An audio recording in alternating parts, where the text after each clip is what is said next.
दसऱ्याला भाजपचे खासदार किरीट सोमय्या यांच्या कार्यक्रमात गोंधळ घालून हाणामारी करणाऱ्या 14 आरोपींना आता 27 ऑक्टोबरपर्यंत न्यायालयीन कोठडी सुनावण्यात आली आहे। आरोपींना आज मुलुंड कोर्टात हजर करण्यात आलं। त्यावेळी कोर्टाबाहेर शिवसैनिकांनी घोषणाबाजी केलेली आहे। पुन्हा एकदा भाजप आणि शिवसेना यांच्यातलं जे शाब्दिक युद्ध आहे ते रस्त्यावर आलेलं पाहायला पण मिळालं होतं आणि आज पुन्हा शिवसैनिकांनी कोर्टाच्या बाहेर घोषणाबाजी केली आहे।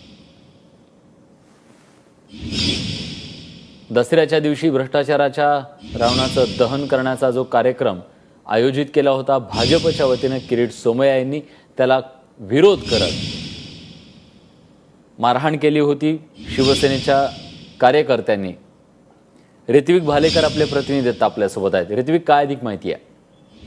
विलास, एकूण 14 शिवसैनिक या प्रकरणी अटक करण्यात आले होते। सुरुवातीला 5 शिवसैनिकांना अटक केली, त्यानंतर काल रात्रभरात हे अटकसूत्र सुरू राहिलं आणि एकूण 14 शिवसैनिक आज मुलुंडच्या मॅजिस्ट्रेट कोर्टात हजर करण्यात आले।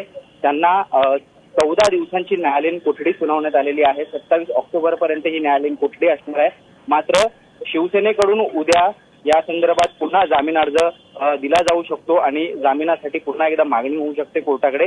त्यामुळे हे सगळं प्रकरण आता आणखीन किती लांबणार आणि कोर्टात किती रंगणार हे बघणं महत्त्वाचं ठरणार आहे। मात्र या सगळ्या संदर्भात बघत असताना शिवसैनिक मोठ्या प्रमाणात कोर्टाच्या परिसरात उपस्थित होते आणि या सगळ्या शिवसैनिकांचं जे कोर्टात हजर करण्यात आले त्यांचं घोषणाबाजी करून या ठिकाणी स्वागत करण्यात आलं।